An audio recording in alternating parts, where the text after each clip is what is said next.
Are you relying on the same old leadership strategies? Let's dive into some unconventional insights that can elevate your leadership and drive your business forward. Hi, I'm Michael Pacheco, Fractional CMO for health and health adjacent technology companies. And today we're going to explore some leadership qualities and strategies that go beyond the basics. These are traits that many successful CEOs have adopted to lead their companies to new heights, often without the spotlight that more common traits like vision or quick decision making receive. Let's take a look at some of these less talked about but equally effective leadership strategies that can set you apart as a CEO, as a founder, as a president of your company. I've got four I want to talk about here in terms of CEO leadership insights that are unconventional. Number one is going to be embracing vulnerability as a strength. Vulnerability in leadership often is seen as a weakness, but it can really be one of your greatest strengths. If any of you have ever followed, folks like Seth Godin or Brené Brown, you get what I'm talking about. By being open about the challenges that you're facing, by admitting that when you don't have all the answers, you really foster an environment of trust and collaboration. You're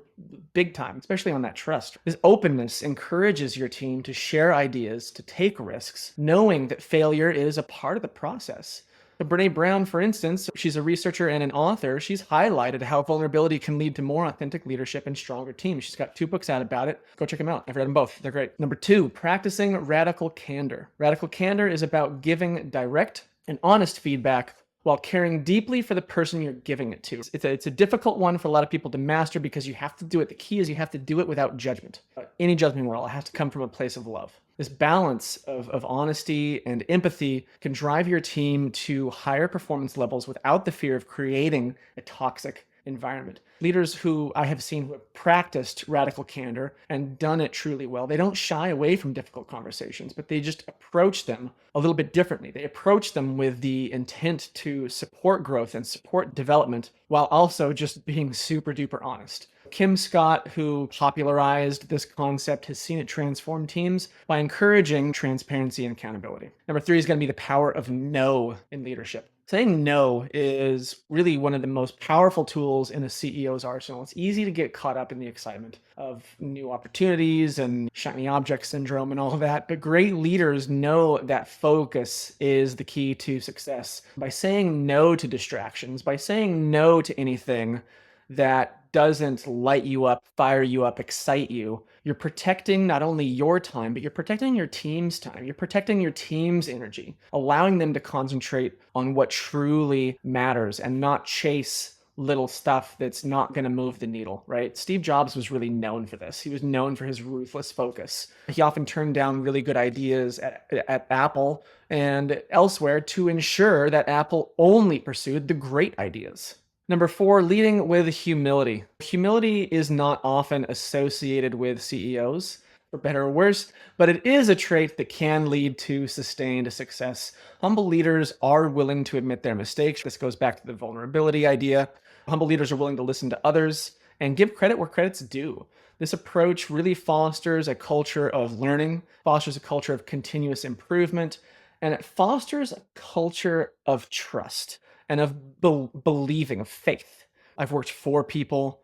I have had coaches that have given me credit for something when I was really just part of it. They had an opportunity to take credit for the work that their team did when I was part of that team.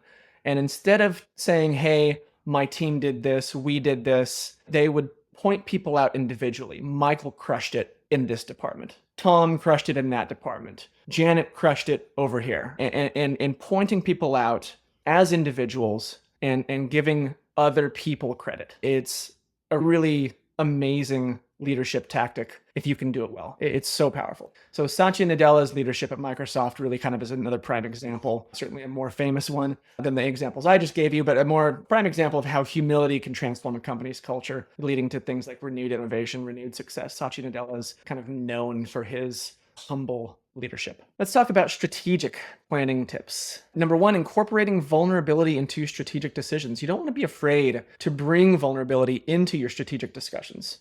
Acknowledging uncertainties and risks openly can lead to more robust planning as it encourages diverse perspectives. It encourages honest assessments of potential challenges that you're facing. Number two, using radical candor to refine strategy. This is a cool one. If you apply radical candor to your strategic planning by encouraging your team to challenge assumptions and provide honest feedback in real time as you're talking about this, as you're working out these plans, as you're coming up with the strategies, it's great. It can help you identify blind spots right away. It can help you refine the strategy right away, and it can help the strategy be more effective. Number three is focusing on fewer, more impactful initiatives. This is something that I was talking about with my team just yesterday. The power of impact over urgency, impact over importance. Impact is something that's long-term that really impacts the company in multiple ways over time, perhaps in the sense of a snowball effect where it gets more and more powerful over time as it collects more snow.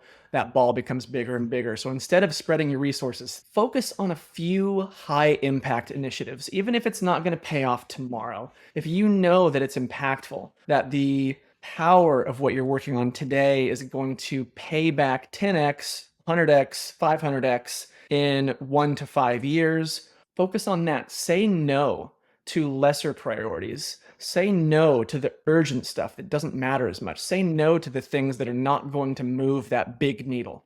It allows you to allocate your resources more effectively. It ensures that the initiatives that you do pursue have the best chance of success, because instead of working on 20, 10, 5 different things at once, you're focusing on 1, 2, maybe 3 things. And those are the things that really, truly matter. Let's talk about practical applications of this. Number one is going to be actionable insights. How can you incorporate these unconventional leadership insights into your daily operations?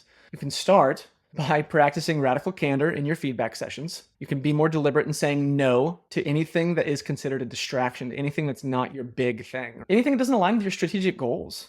If it doesn't align with your strategic goals, say no.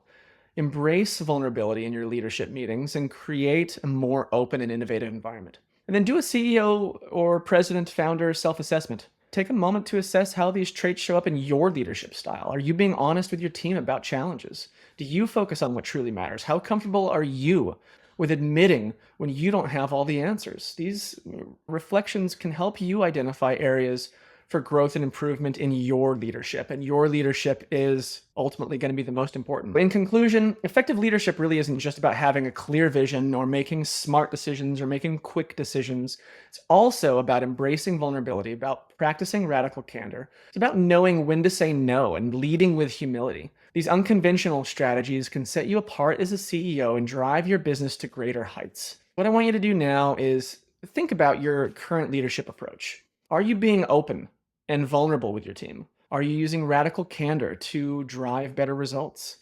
How often are you saying no in order to protect not only your time and your focus, but your team's time and their focus?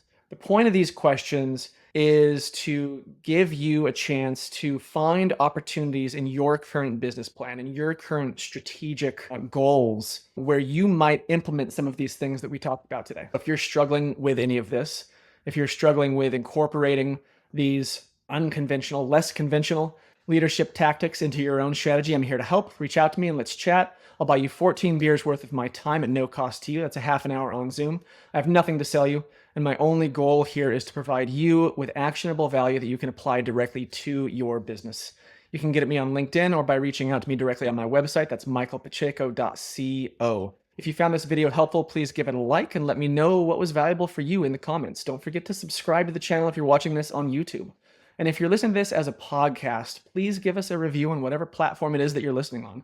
All of these things, it helps us reach more businesses. It helps us help more businesses, and that's really our big goal here. So in the meantime, I do want to say thank you for doing what you do and for all the contributions that you are making in the world with your business.